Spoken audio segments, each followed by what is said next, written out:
Pengendalian secara kultur teknis. Apa itu? Pengendalian hama secara kultur teknis adalah pengendalian secara mengelola lingkungan atau ekosistem yang sedemikian rupa sehingga ekosistem tersebut menjadi kurang cocok bagi kehidupan dan perkembangan hama. Nah, hal ini dapat mengurangi laju peningkatan populasi dan kerusakan pada tanaman. Pengendalian ini merupakan pengendalian yang bersifat preventif, yang dimana dilakukan sebelum serangan hama terjadi dengan tujuan agar populasi OPT atau organisme pengganggu tanaman tidak meningkat sampai melebihi ambang kendalinya. Contoh pengendalian hama secara kultur teknis yaitu pada hama tikus sawah. Contoh pengendaliannya itu dengan tanam dan panen serempak ya, di mana di dalam satu hamparan diusahakan tanam serempak dengan luasan minimal 50 hektar dan apabila tidak memungkinkan aturlah selisih waktu tanam dan tidak lebih dari 2 minggu dengan tujuan untuk membatasi ketersediaan pakan bagi tikus sawah sehingga tidak mampu berkembang biak terus-menerus.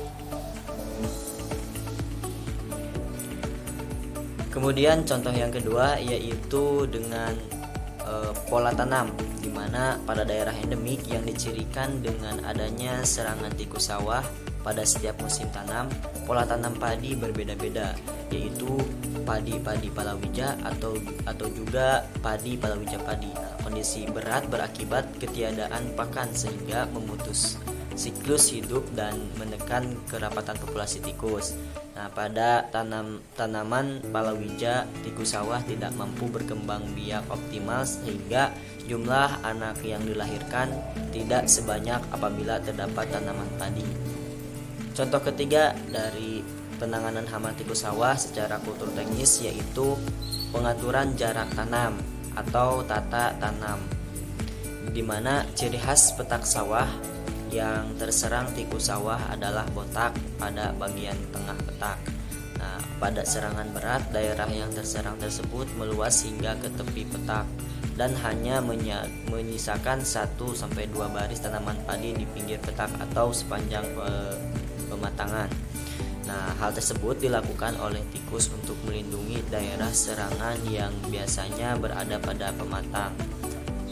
Dengan sistem tanam jajar legowo atau dengan pengaturan jarak tanam ini, tikus sawah kurang suka dengan kondisi tersebut karena terdapat lorong-lorong panjang yang lega memungkinkan lebih mudah diketahui oleh predatornya.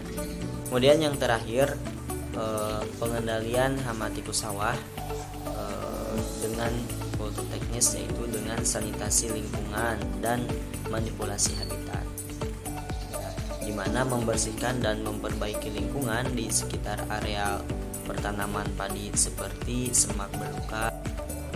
Mungkin sekian video yang dapat saya sampaikan tentang pengendalian hama secara kultur teknis. Mohon maaf apabila banyak kekurangan. See you the next video.